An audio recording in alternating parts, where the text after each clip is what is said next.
Hey guys, this is Justin. Hello, and welcome to the first ever Q&A over here on Eckhart's Ladder. For those who don't know, I recently revamped the Eckhart's Ladder Patreon, and one of the benefits I'm offering is a guaranteed answer to any question you have, within reason, of course, during these monthly question and answer sessions. However, anyone can submit a question by using the hashtag AskEck and leaving it in the YouTube comments. However, if you want a guaranteed answer alongside other benefits like live Star Wars video reactions and more, you can check out the Patreon at patreon.com/EckhartsLadder. And let's get started, and we'll look at Patreon questions first. Alright, so the first question comes from my friend Clamburglar, who asks, what are, in your opinion, the best non-storytelling sources of Legends lore? Things like source book, reference books, etc. And there's always a couple of places that I point people when they ask this question. My absolute favorite Star Wars reference book is the Essential Guide to Warfare. It basically takes a ton of Star Wars Legends lore, some of it obscure, some of it more mainstream,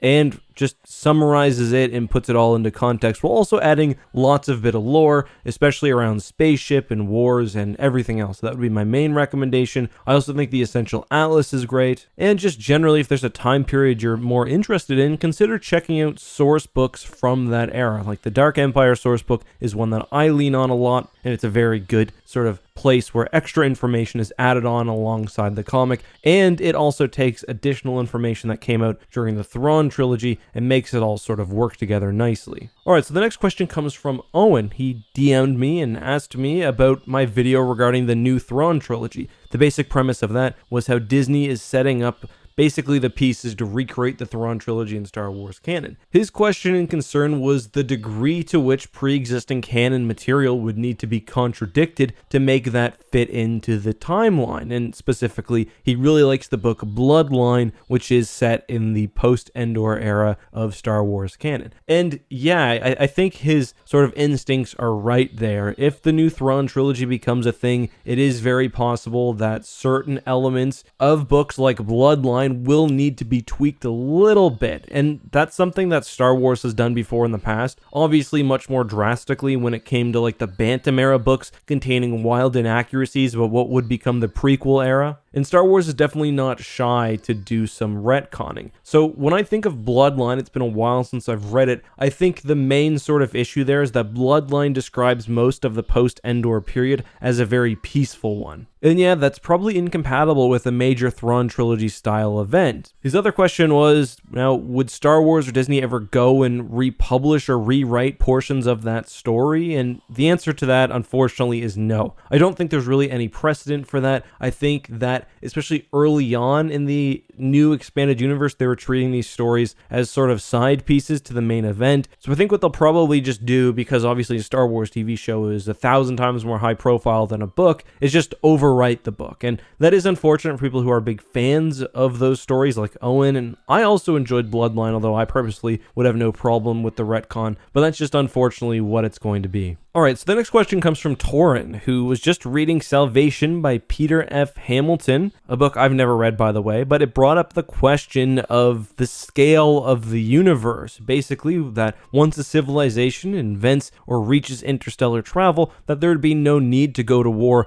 because of the abundance of resources. So he's asking, why does Star Wars continuously encounter this issue? Why do the Yuuzhan Vong travel to another galaxy instead of finding more resources within their galaxy? And that's an issue that Star Wars has long had when it comes to scale. Star Wars is bad with scale. There's a galaxy of incredible abundance. It seems like every star system has several habitable planets. There are countless independently evolving alien races all reaching spacefaring status at the same time. But then you get to Star Wars Legends after the Yuuzhan Vong War, not even talking with the Yuuzhan Vong, but the New Republic had trouble finding homes for displaced creatures. You wouldn't think that would really be such a problem in a galaxy where faster than light travel is trivially easy. So there's no really good explanation. That's just kind of a facet of the universe, I guess. It's a big galaxy, but one that's also very small at the same time. He also asks, why did the Yuuzhan Vong immediately fight the New Republic? And that's not quite what happened. They did leave their dead galaxy, but they spent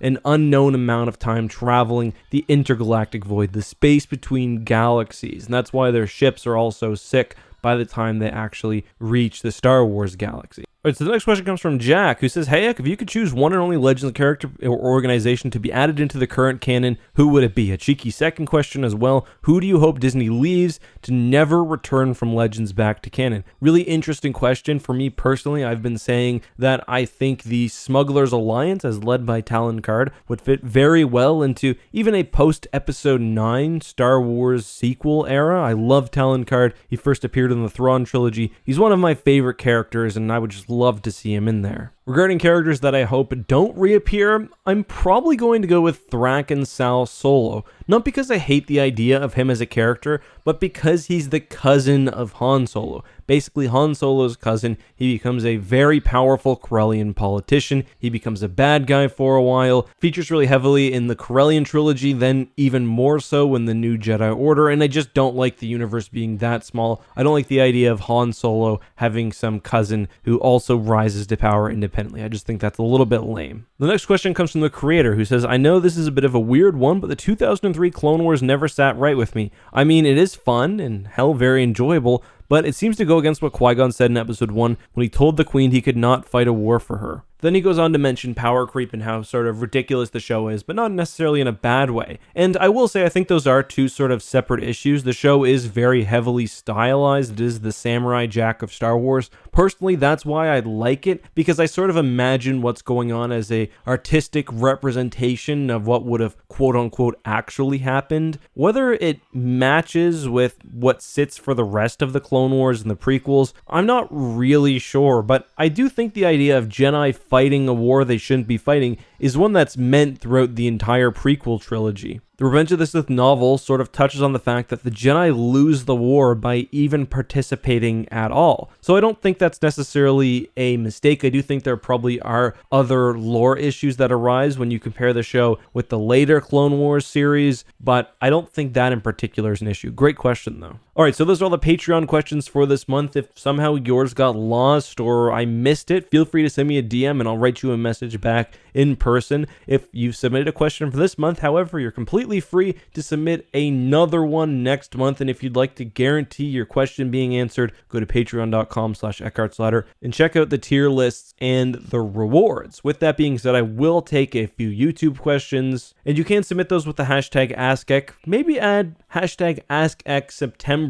though. That way I'm not just reading the most recent questions. I'm looking at one specifically for the Q&A. With that being said, let's get into a couple. All right, so the first question comes from Jeremy, who says, "Are mirrors a thing in Star Wars? If so, why aren't they used as armor for laser weapons?" And this is a good question because, for one, it points out how good the Essential Guide to Warfare is, which I discussed earlier. The Essential Guide to Warfare has an entire section about the development of weaponry and hull and later shielding and how it was sort of an arms race. And the short answer is that Star Wars lasers are no longer made of actual light. Back in the day, in the older Star Wars universe, lasers and mirrors as defense were used, but as the universe progressed, the weapons which are called lasers are actually blasters, which are plasma or some other exotic matter, but not light, so mirrors really wouldn't help whatsoever. All right, the next question comes from Barno. This is one that I'm asked a lot. He says, "Is there any plans for the sequel to Battle of the Dreadnoughts?" And the short answer is yes, but I've got no news. I do want to make another Star Wars animation.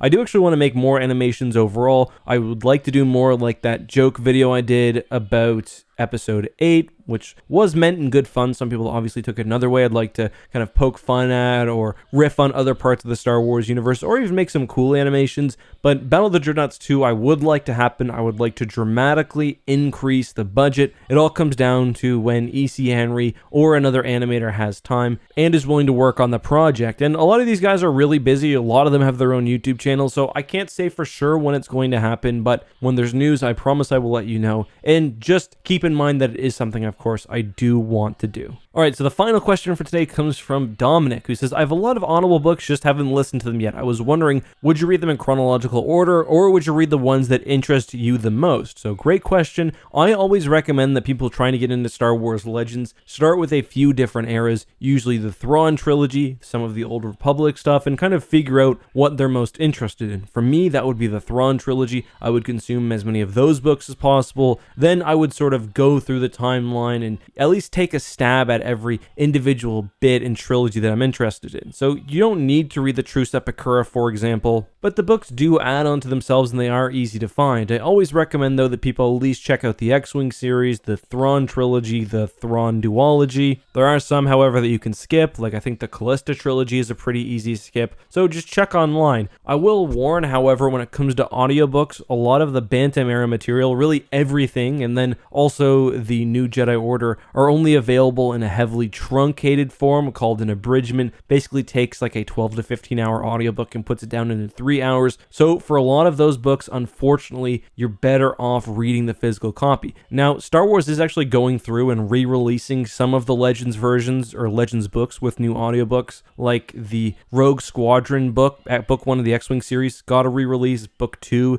is probably getting a re-release soon, but for now, it's sort of a mixture. And the abridgment can be okay if it's something like the Callista trilogy that you're really not interested in, but you want to get the higher level details. That's fine, but you should just know that going in. But those are all of the questions that I will be answering today. Again, you can subscribe or join on Patreon to get a guaranteed answer to your question for next month, and I will let you guys know on Patreon as well when it's time for question submissions. But thank you to everyone who watched this video. Thanks for all the support on Patreon and on YouTube. Until next time, guys, have a good one, be safe, and may the Force be with you.